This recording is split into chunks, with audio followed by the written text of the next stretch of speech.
మీకు ఇండైరెక్ట్గా మీకు ఇప్పుడు వరకు తెలియని ఒక బెనిఫిట్ నేను ఇక్కడ చెప్తాను. 100 గ్రాముల పుచ్చకాయ ముక్కల్లో 8 మిల్లీగ్రాముల ఐరన్ ఉంటుంది. ఐరన్ ఎక్కువ ఉన్న నెంబర్ 1 ఫ్రూట్ పుచ్చకాయ. పుచ్చకాయలన్నిటికంటే స్పెషల్ ఐరన్ ఎక్కువ.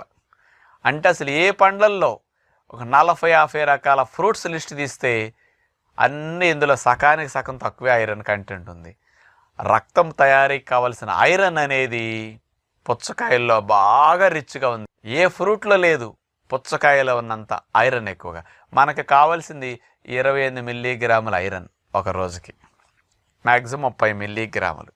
మనం తీసుకునే 400 గ్రాములు 500 గ్రాముల పుచ్చకాయ ముక్కలు అట్లా తిన్నామంటే 400 గ్రాములు వెళ్ళిపోతాయి. రోజు మొత్తానికి కావాల్సిన ఐరన్ ఇన్ని పుచ్చకాయ ముక్కలు తింటే వెళ్ళిపోతాయి అన్నమాట.